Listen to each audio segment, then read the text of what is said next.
Hello, students. I hope you are all fine. My greatest Olympic prize by Jesse Owens. This is a true story of the writer's life. It is an autobiographical account of Jesse Owens' experience of true friendship in Berlin Olympics in the year 1936, where he won four gold medals. My greatest Olympic price ಬಂದು Jessie Owens ಅವರ ನಿಜವಾದಂತಹ ಒಂದು ಕತೆ. ಇದು 1936ರಲ್ಲಿ Berlin ಒಲಿಂಪಿಕ್ನಲ್ಲಿ Jessie ovens ಮತ್ತು ಲೂಟ್ಸ್ long ಅನ್ನೋ German athlete ನಡುವೆ ನಡೆಯುವಂತಹ ಸ್ನೇಹದ ವಿಷಯವಾಗಿ ನಡೆಯುತ್ತೆ. ಇದರಲ್ಲಿ ಮುಖ್ಯವಾಗಿ ಗಮನಿಸಬೇಕಾಗಿರೋದು ಜೆಸ್ಸಿ ಓವನ್ಸ್ ಅವರು 4 ಗೋಲ್ಡ್ ಮೆಡಲ್ನ ಈ ಒಲಿಂಪಿಕ್ಕಲ್ಲಿ ಗೆಲ್ತಾರೆ. Jesse Owens' full name James Cleveland Owens, born in the year 1913, popularly known as Jessie ovens. ಇವರ ಹೆಸರು ಬಂದು ಜೇಮ್ಸ್ ಕ್ಲೆವೆಲ್ಯಾಂಡ್ ಓವನ್ಸ್ ಅಂತ. ಇವರ ಪಾಪ್ಯುಲರ್ ಆಗಿ ಹೆಸರು ಬರೋದು ಜೆಸ್ಸಿ ಓವನ್ಸ್ ಅಂತ. ಮಿಸ್ಟೇಕ್ ಆಗಿ ಇಲ್ಲಿ school teachers J C ovens ಬರೆಯೋ ಬದಲು ಜೆಸ್ಸಿ ಅಂತ ಬರೀತಾರೆ. ಆವಾಗಲಿಂದ ಇವ್ರದ್ದು ಜೆಸ್ಸಿ ಓವನ್ಸ್ ಅಂತಲೇ ಫೇಮಸ್ ಆಗ್ತದೆ. Jessie ovens on American Negro is not only that is a American Negro. ಇವರು ಕಪ್ಪು ವರ್ಣೀಯ ಜನ. ಕಪ್ಪು ಜನಾಂಗವನ್ನು ತೀರಾ ಕೆಳಮಟ್ಟದಲ್ಲಿ ನೋಡ್ತಾ ಇರೋವಂಥ ಸಮಯದಲ್ಲಿ ನಾವು ಹೇಳ್ತಾ ಇದ್ವಿ. Is a hero of 1936 Berlin Olympics because ಈ ವನ್ 4 ಗೋಲ್ಡ್ ಮೆಡಲ್ಸ್. ಇವನು ಇನ್ನೊಂದು ಹೆಸರುವಾಸಿಯಾಗಿದ್ದು ಜೆಸ್ಸಿ ಓವನ್ಸು ಈ ವನ್ 4 ಗೋಲ್ಡ್ ಮೆಡಲ್ಸ್. 4 ಗೋಲ್ಡ್ ಮೆಡಲ್ನ ಗೆಲ್ತಾನೆ 1936 ಯಾವ ಇಯರ್ ಅಂದರೆ ಆ ಇಯರಲ್ಲಿ ಹಿಟ್ಲರು ಚಾನ್ಸಲರ್ ಆಗಿ ಜರ್ಮನಿಯಲ್ಲಿ ಆಳ್ತಾ ಇದ್ದಂತಹ ಕಾಲ. His victory scored A moral victory for the African American athletes. ಇವನ ಗೆಲುವು ಅಮೆರಿಕದಲ್ಲಿ ಕಪ್ಪು ವರ್ಣೀಯ ಜನರಿಗೆ ಒಂದು ರೀತಿಯಾದಂತಹ ನೈತಿಕವಾದಂತಹ ಸ್ಥೈರ್ಯ ಕೂಡ ತುಂಬಿತ್ತು. Racism in America denied him the financial benefit of his victory. Even after winning the 4 gold medals, his financial condition was not improved. Jessie Owens ಅವರ 4 gold medal ಗೆದ್ದ ನಂತರವೂ ಕೂಡ ಇವರ ಫಿನಾನ್ಷಿಯಲ್ ಕಂಡೀಷನ್ ಏನು ಅಷ್ಟು ಚೆನ್ನಾಗಿರಲಿಲ್ಲ. ಅವರು 4 ಗೋಲ್ಡ್ ಮೆಡಲ್ ಗೆದ್ದ ನಂತರ ಕೂಡ ಸಾಕಷ್ಟು ರೀತಿಯ ಕೆಲಸಗಳನ್ನು ಮಾಡಬೇಕಾಯಿತು. Jesse Owens had to take many odd jobs to earn his living. ಬೇರೆ ಬೇರೆ ಕೆಲಸಗಳನ್ನು ಮಾಡಿ ಸಂಪಾದನೆ ಮಾಡಬೇಕಾಯಿತು. ಈ ಡೈಡ್ ಆಫ್ ಕ್ಯಾನ್ಸರ್ ಇನ್ 1980. 1980 ಇವರು ಕ್ಯಾನ್ಸರಿಂದ ತೀರ್ಕೊಂಡ್ರು. My greatest Olympic prize present story what I am going to do is it is published in the year 1960s. Jesse Owens recalls the stunning victory in the 1936 Berlin Olympics. ನಾನು ನಿಮ್ಗೆ ಮುಂಚೆನೇ ಹೇಳ್ದಂಗೆ ಎಡಾಲ್ಫ್ Hitler ಇದ್ದಂತಹ chancellor ಆಗಿ ಇದ್ದಂತಹ ಕಾಲದಲ್ಲಿ, ಆ ಕಾಲ Adolf Hitler wants to show to the world that Nazis are the pure race people. ತನ್ನ ಪ್ಯೂರ್ ಅಂದರೆ ನಿಜವಾದಂತಹ ತಾನೇ ಶುದ್ಧ ರಕ್ತದವರು ಅಂತ ತೋರಿಸುವಂಥ ಕಾಲಘಟ್ಟದಲ್ಲಿ ಇವನು 4 ಗೋಲ್ಡ್ ಮೆಡಲ್ನ ಗೆದ್ದವನು. ಆಮೇಲೆ ಅಡಾಲ್ಫ್ ಹಿಟ್ಲರ್ನ ನಾಜಿಯ ಒಂದು ಅತಿಯಾದಂತಹ ಭಾವನೆ ಕೂಡ ಇಲ್ಲಿ ನಾವು ಕಾಣ್ಬೋದಾಗಿದೆ. ಅಂಥ ಸಮಯದಲ್ಲಿ ಜೆಸ್ಸಿ ಓವನ್ಸ್ 4 ಗೋಲ್ಡ್ ಮೆಡಲ್ ಗೆದ್ದಿದ್ದ. ಪ್ರತಿಯೊಬ್ಬ ಜರ್ಮನ್ ಅಥ್ಲೆಟ್ಸ್ಗೂ ಕೂಡ ಹಿಟ್ಲರಿಂದ ಇನ್ಸ್ಟ್ರಕ್ಷನ್ಸ್ ಇತ್ತು, they have to win a gold medal to show the superiority of the Aryan race.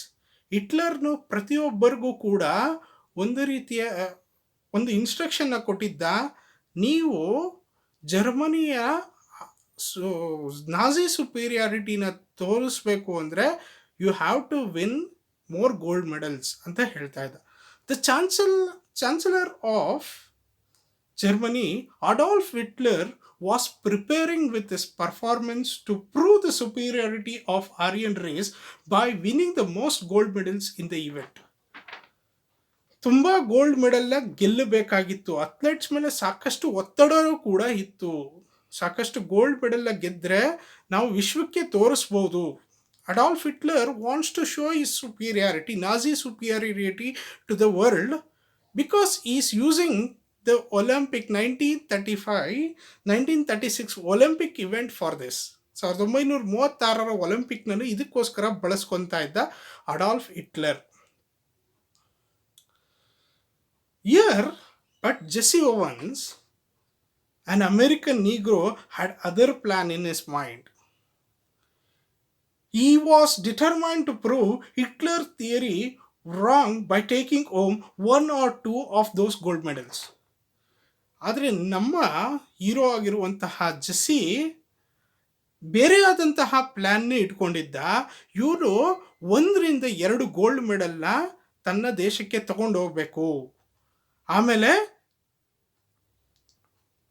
And with that goal in mind, he had trained hard and disciplined himself for 6 years. 6 ವರ್ಷ ಇದಕ್ಕೋಸ್ಕರ ಸಾಕಷ್ಟು ಶ್ರಮನೂ ಪಟ್ಟಿದ್ದ ನಮ್ಮ Jesse Owens. And with that goal in mind he had trained and disciplined himself for 6 years. 6 ವರ್ಷನೂ ಕೂಡ ಕಷ್ಟಪಟ್ಟಿದ್ದ. Moreover, a year before the grand event, Jesse set a world record of 26 feet 8.4 inches in running board jump at his university. So everyone expected him to win that Olympic event easily. ಇದು 1 ವರ್ಷಕ್ಕಿಂತ ಮುಂಚೆ Jessie ಓವನ್ಸು ಒಂದು world ರೆಕಾರ್ಡ್ನ ಕೂಡ ಮಾಡಿದ್ದ. ಒಂದು 26 feet 8.4 ಇಂಚಸ್ನ jump ಮಾಡಿ ಯೂನಿವರ್ಸಿಟಿಲಿ world record ಕೂಡ ಮಾಡಿದ್ದ. ಅದರಿಂದ ಜೆಸ್ಸಿ ಓವನ್ಸೇ ವಿನ್ ಆಗ್ತಾನೆ ಅಂತ ಸಾಕಷ್ಟು ಭರವಸೆ ಇಟ್ಕೊಂಡಿದ್ರು. ಇಲ್ಲಿ ನೀವು ಏನು ಫೋಟೋ ನೋಡ್ತಾ ಇದ್ದೀರಾ, ಇಟ್ ಈಸ್ ಲೂಟ್ಸ್ ಲಾಂಗ್ ಅವರ ಒಂದು photo. But when Jesse reached Berlin and went to the board jump trials, he was surprised to see that German athlete named Lutz Long was hitting almost 26 feet at the practice leap. ನೀವೇನು ನೋಡ್ತಾ ಇದ್ದೀರಾ, ಲೂಟ್ಸ್ long ಒಂದು practice ಜಂಪಲ್ಲಿ ಏನು qualifying ಆಗಬೇಕು final ಜಂಪ್ಗೆ, ಅಲ್ಲೇ ತಾನು 26 feet 8.4 inches 26 ಫೀಟ್ನ jump ಮಾಡಿದ್ದ. 26 ಫೀಟ್ನ jump ಮಾಡಿ ಪ್ರಾಕ್ಟೀಸ್ ಸ್ಲೀಪಲ್ಲಿ ಅವಾಗಲೇ ಜಂಪ್ ಮಾಡಿದ್ದ. He also came to know that Hitler had kept him under wraps, hoping to win the jumps with him. ಇವನನ್ನು ಹಿಟ್ಲರು ತುಂಬ ಸೀಕ್ರೆಟ್ ಆಗಿ ಬೆಳೆಸ್ತಾ ಇದ್ದ. ಯಾಕೆ ಅಂದರೆ ಇವನನ್ನು ಸೀಕ್ರೆಟ್ ಆಗಿ ಬೆಳೆಸೋ ಮೂಲಕ ಒಲಿಂಪಿಕ್ನಲ್ಲಿ ಸಡನ್ನಾಗಿ ಮೆಡಲ್ನ ಗೆದ್ದುಬಿಟ್ರೆ you can show the superiority, that Aryan ಸುಪೀರಿಯಾರಿಟಿನ, ಇವೊಂದು ನಾಸಿ ಸುಪೀರಿಯಾರಿಟಿನ ವರ್ಲ್ಡ್ಗೆ ತೋರಿಸ್ಬೋದು ಅಂತ ಅಂದ್ಕೊಂಡಿದ್ದ. Knowing Hitler's cunning ways, Jesse got angry and more determined to win the board jump and to prove who was superior and who was not. ಇದ್ರ ಮೂಲಕ Jessie ಓವನ್ಸು ಇನ್ನೂ ಕೋಪ ಜಾಸ್ತಿ ಬರಸ್ತು ಜೆಸ್ಸಿ ಓವನ್ಸ್ಗೆ. ಇವನನ್ನು ಹಾಕಿ ಇಟ್ಟು ಇವನನ್ನು ಆಡಿಸ್ತಾ ಇದ್ದಾನೆ ಅಂತ ಹೇಳಿದ್ರೆ, ಇವನನ್ನು ಸಡನ್ನಾಗಿ ಲಾಂಗ್ ಜಂಪಿಗೆ ಬರ್ತಾ ಇದ್ದಾನೆ ಅಂತ ಹೇಳಿದ್ರೆ ಇನ್ನಷ್ಟು ಕೋಪ ಬರಸ್ತಂತೆ ಜೆಸ್ಸಿ ಓವನ್ಸ್ಗೆ. ಜೆಸ್ಸಿ ಗಾಟ್ ಹ್ಯಾಂಗ್ರಿ. ಆಬ್ವಿಯಸ್ಲಿ ಜೆಸ್ಸಿಗೆ ಒಂದು ಸ್ವಲ್ಪ ಕೋಪ ಬಂದಿರುತ್ತದೆ. But on angry athlete always makes mistake. ಒಬ್ಬ ಕೋಪವಾಗಿರುವಂತಹ ಅಥ್ಲೆಟು ಸಾಕಷ್ಟು ತಪ್ಪುಗಳನ್ನು ಮಾಡ್ತಾನೆ. ಏನು ಇಲ್ಲಿ ನೀವು ಏನು ಫೋಟೋ ನೋಡ್ತಾ ಇದ್ದೀರಾ, it is the real photo. ಇದು ನಿಜವಾದಂತಹ ಲೀಪಲ್ಲಿ ಯಾವಾಗ ಫೌಲ್ ಆಯಿತು ಆಗ ತೆಗೆದಿರುವಂತಹ ಫೋಟೋ ಇದು. First two trials by Jesse fouled in the first two trials, leaps by taking off from several inches behind the line. Beyond the ಲೈನಲ್ಲಿ ತುಂಬ ಕೋಪವಾಗಿದ್ದಂತಹ ನಮ್ಮ ಜೆಸ್ಸಿ ಓವನ್ಸು ಈ ಲೈನನ್ನು ಬಿಟ್ಟು ಜಂಪ್ ಮಾಡಿ 2 ಫೌಲನ್ನು ಮಾಡಿಬಿಟ್ಟಿದ್ದ. Then he thought bitterly, did I come 3000 miles for this? ಯೋಚನೆ ಮಾಡ್ದ, did I come 3000 miles for this? To fool out of the trials and make a fool of myself. To foul myself. ಈ ರೀತಿ foul ಆಗೋಕ್ಕೋಸ್ಕರ, ಈ ಥರ fowls ಆಗಿ ನಾನು ಆಚೆಗೆ ಹೋಗೋಕ್ಕೋಸ್ಕರ 3000 mile ದೂರದಿಂದ ನಾನು ಬನ್ನ ಅಂತ ಅಂದ್ಕೊಂಡಂತೆ Jesse Owens. Jesse was clearly frustrated and kicked the ground in disgust. ತುಂಬ ಕೋಪವಾಗಿದ್ದಂತಹ ಜೆಸ್ಸಿ ಓವನ್ಸು ತುಂಬ ಜೋರಾಗಿ ನೆಲದನ್ನ ಒದ್ದಿ ತನ್ನ ಕೋಪವನ್ನು ತೀರಿಸ್ಕೊಂಡಂತೆ Jesse Owens. He was frustrated, ತುಂಬ ಬೇಸರದಿಂದ ಇದೆ. Suddenly he felt hand on his shoulder. ಸಡನ್ನಾಗಿ ಒಂದು ಕೈ ಬಂತಂತೆ ಹಿಂದೆಯಿಂದ. The man was none other than German rival in the board jump, Luz Long, who had qualified for the finals on his first attempt. ಇನ್ನು ಸಡನ್ನಾಗಿ Jessie ಓವನ್ಸ್ಗೆ ಒಂದು ಕೈ ಬಂತಂತೆ. ಅದು ಬೇರೆ ಯಾರ್ದು ಅಲ್ಲ, ಜರ್ಮನ್ ಅಟ್ಲೆಟ್ ಆಗಿರುವಂತಹ ಲೂಟ್ಸ್ ಲಾಂಗ್ ಅವರ ಕೈ ಅವನು ಬೆನ್ನು ಹಿಂದೆ ಬಂದು ನಿಂತಂತೆ. The friendly blue eyed man offered Jesse a firm hand shake. ಒಬ್ಬ ಇಲ್ಲಿ ಏನು ನೀವು ಫೋಟೋ ನೋಡ್ತಾ ಇದ್ದೀರಾ, it is a Jesse Owens and Luz Long ಅವರ ಫೋಟೋ. ಇದು ಕ್ಲಿಯರ್ ಬ್ಲೂ ಐಸ್ ಇಲ್ಲಿ ಒಂದು ನೀಲಿ ಕಣ್ಣಿರುವಂತಹ ವ್ಯಕ್ತಿ ಒಂದು ಹ್ಯಾಂಡ್ ಶೇಕ್ ಮಾಡಿ ತಾನೇ ಪರಿಚಯ ಮಾಡಿಕೊಂಡಂತೆ Lutz Long Jesse Owens. Then Lutz encouraged him and suggested to leave from a few inches back of the board. His step helped Jesse eventually qualified for the finals. Jesse ಓವನ್ಸ್ಗೆ ಒಂದು suggestions ಕೊಟ್ಟ, ಒಂದು ಸ್ವಲ್ಪ ಇಂಚಸ್ಸಿಂದ ಹಿಂದೆಯಿಂದ jump ಮಾಡು, ಆಗ ನೀನು qualify ಆಗ್ಬೋದು ಅಂತ ಹೇಳಿದ್ನಂತೆ.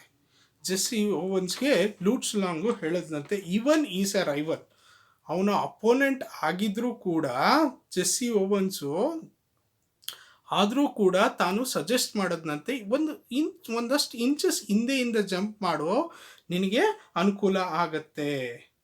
ಇನ್ that night Jesse met Lutz to thank him and talked about themself, sport, events and the world situation among other things. ಇದರ ನಂತರ ಇವನು ಯಾವಾಗ ಇವೆಂಟ್ ಮುಗೀತು, ಅವನ ಸಜೆಷನ್ ತಗೊಂಡು ನಮ್ಮ ಜೆಸ್ಸಿ ಓವನ್ಸು ಕ್ವಾಲಿಫೈ ರೌಂಡ್ಗೆ ಎಂಟ್ರಿ ಆದ. He took the suggestions of Lutz Long, then he qualified for the finals. Jessie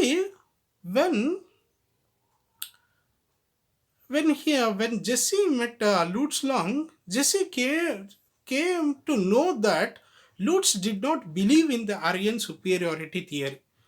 ಎಲ್ಲೋ ಮೇಲ್ನೋಟಕ್ಕೆ ಅನಿಸ್ತಂತೆ ಇವನು ಜೆಸ್ಸಿ ಓವನ್ಸು ಲೂಟ್ಸ್ ಲಾಂಗ್ನ ನೋಡಿದಾಗ ಅನ್ನಿಸ್ತಂತೆ ಇವನು ಆರ್ಯನ್ ಸುಪೀರಿಯಾರಿಟಿ ಥಿಯರಿನ ಅಷ್ಟಾಗಿ ನಂಬೋನ್ ಅಲ್ಲ ಅಂತ ಹೇಳಿದಂತೆ. Jesse came to know that Lutz did not believe in the Aryan superiority theory. They became good friends after the conversation, and Lutz really wanted Jesse to do his best, even if that meant Jesse's winning. Lutz Longu ಎಂಥ sports athlete ಅಂದರೆ ಅವನು ಎಲ್ಲ ರೀತಿ encouragement ಕೊಟ್ಟನಂತೆ. ತಾನು Jessie ಓವನ್ಸ್ಗೆ win ಆಗಬೇಕಾದ್ರೆ ಯಾವ ರೀತಿ moral ಸುಪೀರಿಯಾರಿಟಿನ ತುಂಬಬೇಕಾಗಿತ್ತು, ಒಂದು ನೈತಿಕವಾದಂತಹ ಸ್ಥೈರ್ಯ ತುಂಬಬೇಕಾಗಿತ್ತು, ಅದನ್ನೆಲ್ಲನೂ ಕೂಡ ತುಂಬದ್ನಂತೆ. When finally he landed from his final jumps, Lutz was the first man there to congratulate him. ಯಾವಾಗ ಒಂದು ಜಂಪನ್ನು ಸಕ್ಸಸ್ಫುಲ್ ಆಗಿ ಜಂಪ್ ಮಾಡಿದ್ನೋ ನಮ್ಮ ಜೆಸ್ಸಿ ಓವನ್ಸು, ಆಗ ಲೂಟ್ಸ್ ಲಾಂಗ್ ಮೊದಲನೇ ವ್ಯಕ್ತಿಯಂತೆ ಕಂಗ್ರ್ಯಾಚುಲೇಷನ್ ಮಾಡಿದ್ದು. He shook hands with Jesse firmly despite the fact that Hitler was watching them from the stands. ಇದನ್ನ ತುಂಬಾ ದೂರದಿಂದ ಹಿಟ್ಲರ್ ನೋಡ್ತಾ ಇದ್ದಾನೆ ಅಂತ ತಿಳಿದಿದ್ರು ಕೂಡ ನಮ್ಮ ಲೂಟ್ಸ್ ಲಾಂಗು ಹ್ಯಾಂಡ್ ಶೇಕ್ನ ಮಾಡಿದ್ನಂತೆ. ಜೆಸ್ಸಿ ಓವನ್ಸ್ ಅವರ ಹ್ಯಾಂಡ್ ಶೇಕ್ನ ಮಾಡಿದ್ನಂತೆ. ಇದು ತುಂಬ ಇಂಪಾರ್ಟೆಂಟ್ ಆದಂತಲ್ಲ ಇದು, ಯಾಕಂದರೆ ಇದು 1936 when the 1936 Olympic game was happening, Hitler refuse to shake hands to Jesse Owens. ಹಿಟ್ಲರಲ್ಲಿ ಇದ್ದಂತಹ ಒಂದು ಸುಪೀರಿಯರ್ ರೇಸ್ ಎಷ್ಟಿತ್ತು ಅನ್ನೋದು ಗೊತ್ತಾಗ್ತಾ ಇದೆ. ಬಿಕಾಸ್ ಈ was A Negro, Jessie ovens Negro ಆಗಿದ್ದರಿಂದ ಅವನಿಗೆ ಹ್ಯಾಂಡ್ ಶೇಕ್ ಮಾಡೋದಕ್ಕೂ ಒಪ್ಪಲಿಲ್ಲ ಅಂತ ಹೇಳಿದ್ರೆ, ಇದು ನೀವು ಏನು ನೋಡ್ತಾ ಇದ್ದೀರಾ, ಇದು ಅವತ್ತಿನ ಆಗಸ್ಟ್ 8, 1936 ಒಂದು ನ್ಯೂಸ್ ಪೇಪರ್ ಆರ್ಟಿಕಲ್ಲು, ಅದು ಹಿಟ್ಲರ್ ಓಂಟ್ ಶೇಕ್ ಹ್ಯಾಂಡ್ಸ್ ಅಂತ ಹೇಳಿ ತುಂಬ ಮೇಜರ್ ಇದನ್ನೇ ಸ್ಟೋರಿನೇ ಮಾಡಿದರು ಅವರು ನ್ಯೂಸ್ ಪೇಪರ್ಸು ಅಂತ.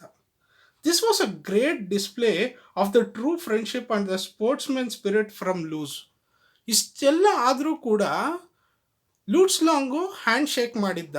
ಈವನ್ ಹಿಟ್ಲರ್ ನೋಡ್ತಾ ಇದ್ರು ಕೂಡ ಹ್ಯಾಂಡ್ ಶೇಕ್ ಮಾಡಿ ತನ್ನ ನಿಜವಾದಂತಹ ಸ್ನೇಹವನ್ನು ತೋರಿಸಿದ್ದ. ಹಾಗೂ he shows that what meant sports ಅಂದರೆ ಏನು ಅಂತ ಇಡೀ ಪ್ರಪಂಚಕ್ಕೆ ತೋರಿಸಿದ್ದ ನಮ್ಮ Lutz Long. Jesse Owens went on to win 4 gold medals that year. ಆ ಇಯರಲ್ಲಿ 1936 ಬರ್ಲಿನ್ ಒಲಿಂಪಿಕ್ಕಲ್ಲಿ ಜೆಸ್ಸಿ ಓವನ್ಸ್ 4 ಗೋಲ್ಡ್ ಮೆಡಲ್ನು ಕೂಡ ಗೆದ್ದ. But he feels that Lutz Lang friendship was the greatest Olympic prize which he won in Berlin. Jessie ovens ಪ್ರಕಾರ ಏನಾದರೂ ಕೂಡ Olympic ಪ್ರೈಸಿನ 4 gold ಮೆಡಲ್ಗಿಂತ ಹೆಚ್ಚಾಗಿ ಏನಾದರೂ ಇದ್ದರೆ ಅದು ಲೂಟ್ಸ್ ಲಾಂಗ್ನ ಫ್ರೆಂಡ್ಶಿಪ್ಪು ಅಂತ ಹೇಳ್ತಾ ಇದ್ದಾನೆ.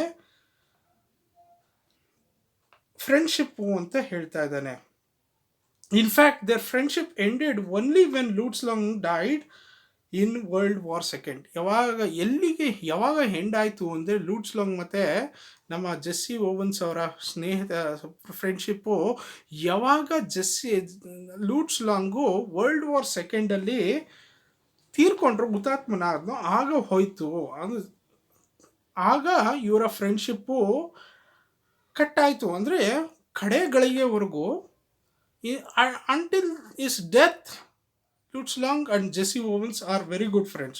Owens adds a note after his story that Lutz was the perfect example of sportsman spirit that Pierre T. Courbet, founder of modern Olympic Games, had in mind when he said that taking part and fighting well is more important than winning or conquering. ಆ ಕಡೆಗೆ, ನಮ್ಮ story ಕಡೆಗೆ ಬರುವಂತಹ ಮಾತೇನೆಂದರೆ, ಒಬ್ಬ Olympic ಗೇಮನ್ನು founder ಹೇಳುವಂತಹ ಮಾತನ್ನ ಹೇಳ್ತಾ ಮುಗಿಸ್ತಾನೆ. Olympic ಗೇಮಲ್ಲಿ ಹಾಡಿ ಗೆಲ್ಲೋದಕ್ಕಿಂತ ಹೆಚ್ಚಾಗಿ, ಬಿಕಾಸ್ ದ ಪಾರ್ಟಿಸಿಪೇಷನ್, ಅಲ್ಲಿ ಭಾಗವಹಿಸೋದು ತುಂಬ ಇಂಪಾರ್ಟೆಂಟ್ ಆಗ್ತದೆ. ಯಾಕಂದರೆ ಇಂಥ ಸ್ನೇಹ ಮತ್ತು ಈ ರೀತಿಯಾದಂತಹ ಸಂಬಂಧಗಳ ಪರಿಚಯ ಆಗ್ತದೆ ಅಂತ ಹೇಳ್ತಾ ಜೆಸ್ಸಿ ಓವನ್ಸ್ ತನ್ನ ಕಥೆಯನ್ನು ಮುಗಿಸ್ತಾನೆ. I hope you have understood the story. If you like the channel, please subscribe it and please like the video. If you like, ನಿಮ್ಗೆ ಇಷ್ಟ ಆಗಿದರೆ ಲೈಕ್ ಮಾಡಿ ಅಂತ ಹೇಳ್ತಾ ಮುಗಿಸ್ತೀನಿ. Thank you.